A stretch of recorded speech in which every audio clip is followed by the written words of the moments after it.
नमस्कार दोस्तों, आप लोग कैसे हैं। BPSC music class by Anil sir के चैनल में आपका स्वागत है।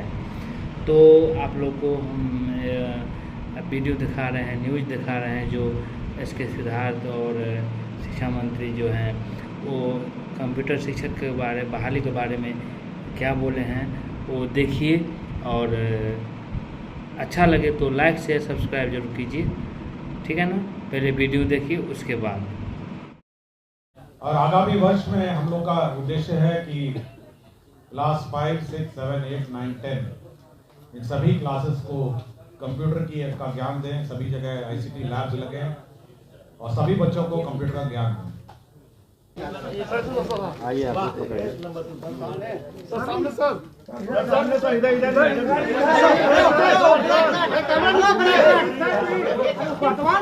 कैमरा नीचे करिए सर, इधर भी देख लीजिए सर, हटवाना उसको। अरे कैमरा नीचे आपको अनिकेत इधर घुमा दीजिए। जब भी आप लोग इधर कैमरा नीचे करिए, तीनों साइड घुमा लीजिए। इस तरफ सर, इधर थोड़ा सा इधर दिखा दीजिए सर, इधर सर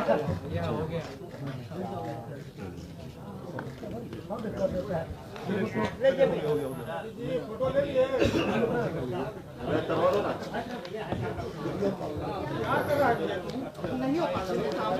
आज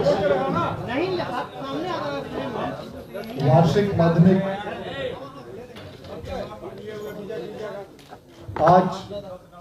माध्यमिक परीक्षा 2025 के परीक्षा फल की घोषणा माननीय मंत्री शिक्षा विभाग द्वारा की गई।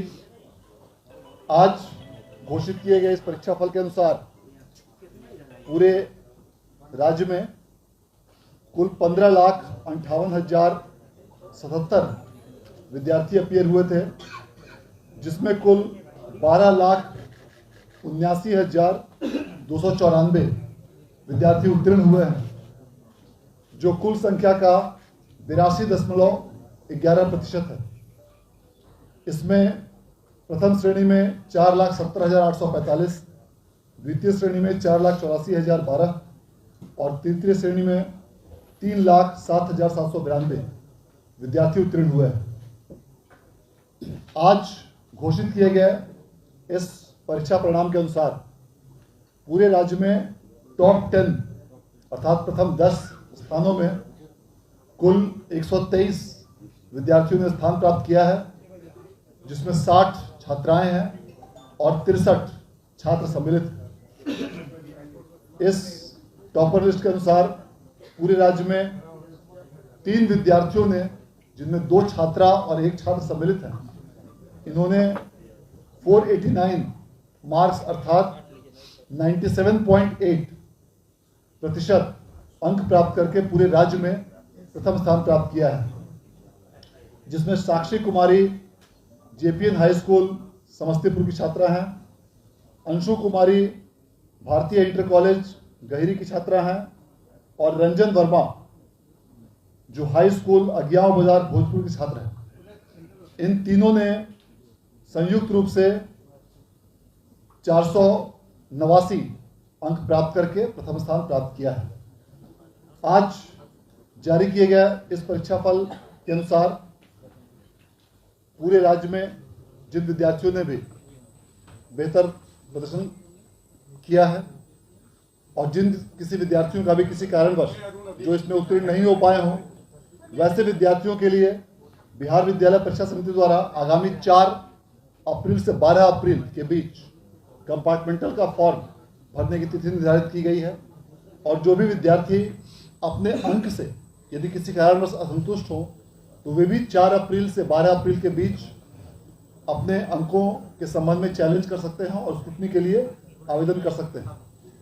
बिहार विद्यालय परीक्षा समिति द्वारा लगातार 7वें वर्ष देश में सबसे पहले इंटर की भांति मैट्रिक परीक्षा का परीक्षा फल घोषित किया गया और विगत 3 वर्षों से 31 मार्च को ही परीक्षा फल घोषित किया जाता रहा था मैट्रिक का, और अब तक का बिहार बोर्ड के इतिहास में आज जो परीक्षा फल 29 मार्च को मैट्रिक का रिजल्ट डिक्लेयर किया गया, यह बिहार बोर्ड के इतिहास में अब तक का फास्टेस्ट और सबसे पहला जारी किया गया परिणाम है, क्योंकि इसके पहले सबसे पहले 31 मार्च तक ही परीक्षा फल जारी किया जा सका था।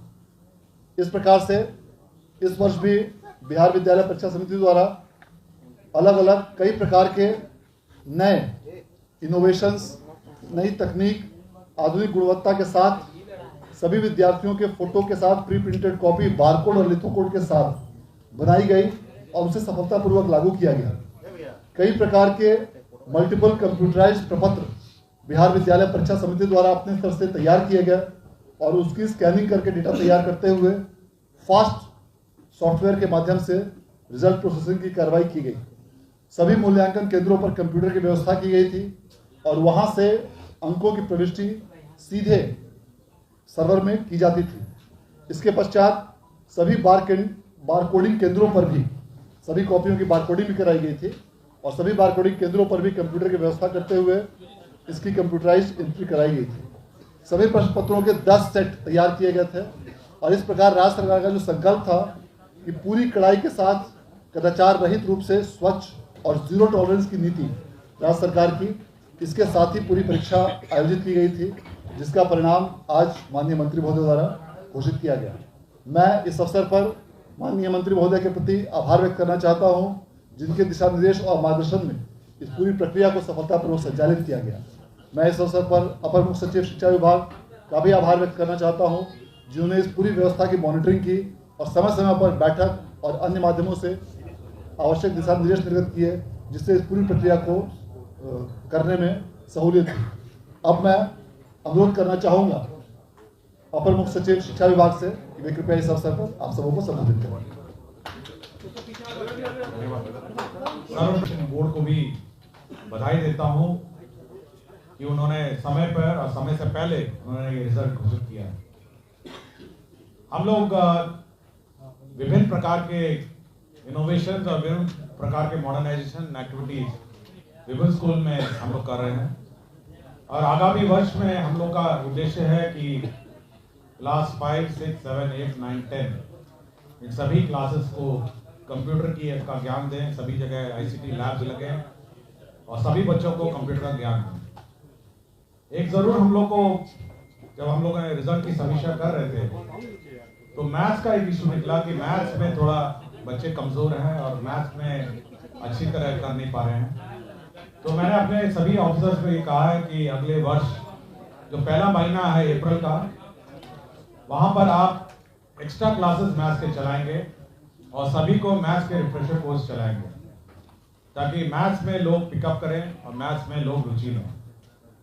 और मैं पुनः सभी को अपनी बधाई देता हूं और मैं आशा करता हूं कि ये लोग आगे प्रमोट होकर 11वीं 12वीं में अच्छा करें। धन्यवाद।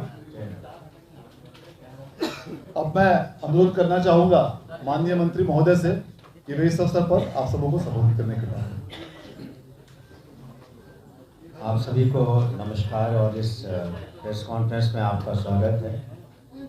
जैसा कि अभी आपको बताया गया कि मैट्रिक की जो परीक्षा हुई है उसमें जो छात्राएं और छात्र उत्तीर्ण हुए हैं, पास हुए हैं, उन सभी को दिल की गहराइयों से हम बधाई देते हैं और उम्मीद करते हैं कि आगे भी उनका भविष्य उज्जवल हो, अपनी पढ़ाई लिखाई अच्छे से करें। सरकार उनके साथ है। आगे भी जो कॉलेज में शिक्षा की व्यवस्था है वो भी काफ़ी अच्छी हो रही है दिन प्रतिदिन और उनका भविष्य अच्छा हो, इसकी हम कामना करते हैं। और अब जितने तेज़ी से बिहार स्कूल एग्ज़ामिनेशन बोर्ड ने अपने परीक्षा फल को प्रकाशित किया है वो काबिले तारीफ़ है। उनकी चेयरपर्सन, उनकी टीम को हम बधाई देते हैं कि पूरे हिंदुस्तान में जिस तरीके से इंटरमीडिएट का रिज़ल्ट्स समय से बहुत पहले प्रकाशित हुआ, उसी तरीके से मैट्रिक एग्ज़ाम्स का भी रिज़ल्ट बहुत समय से पहले 1 तारीख से मूल्यांकन शुरू हुआ था, 29 को ये पूरा हो गया है। और इसकी वजह जैसा उन्होंने बताया कि कंप्यूटराइजेशन है और जो भी मेजर्स लिए गए ताकि समय रिज़ल्ट निकले और ना ही सिर्फ निकले, बिल्कुल साफ तरीके से किसी तरह की उसमें गड़बड़ी नहीं हो, उसका भी ध्यान रखा गया है। और आगे इस पे और हम लोग इम्प्रूवमेंट करेंगे। हमें जो मैथ्स की बात ACS साहब ने कही, हम लोगों ने अपने ट्रेनिंग इंस्टीट्यूट SCRT में भी प्रोजेक्ट बेस्ड लर्निंग की भी शुरुआत की है, ताकि साइंस और मैथ्स की समझ बच्चों को और बेहतर हो सके। हाल में ही एक प्रदर्शनी भी की गई थी जिसमें सभी जिलों के बच्चे भी आए थे प्रोजेक्ट बेस्ड लर्निंग को लेकर के। हम समझते हैं आगे चल कर के और बेहतर होगा रिज़ल्ट, बच्चों का मैथ्स साइंस की समझ और बेहतर होगी।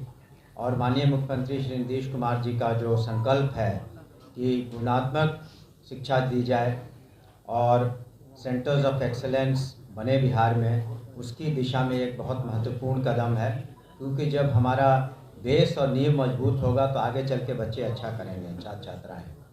और इसमें आपने देखा बढ़ चढ़ कर के जो छात्राओं ने हिस्सा लिया और जो टॉप जिन लोगों ने 3 उसमें से 2 टॉपर्स में से 2 छात्राएं हैं, 1 छात्र हैं, तो इस तरीके से बेहतरीन प्रदर्शन हो रहा उनका भी। और जो खास करके जो गर्ल स्टूडेंट्स हैं, छात्राएं हैं, उनको आगे पढ़ने के लिए हम लोगों ने माननीय मुख्यमंत्री के दिशा निर्देश में काफ़ी समय से जो इंटरमीडिएट प्रोत्साहन राशि, फिर ग्रेजुएशन की प्रोत्साहन राशि, फिर आगे चल कर के विभिन्न कमिश्नरीज़ में जिस तरीके से कोचिंग की व्यवस्था भी बिहार स्कूल एग्जामिनेशन बोर्ड ने की है, तो अब निश्चित रूप से बिहार आगे बढ़ेगा और हमारे जो छात्र छात्राएं हैं एक उनका भविष्य उज्जवल होगा और स्टेट के प्रोग्रेस में, प्रगति में अपना कंट्रीब्यूशन देंगे। आपका बहुत बहुत शुक्रिया। जय हिंद, जय बिहार। सर एक सवाल है सर।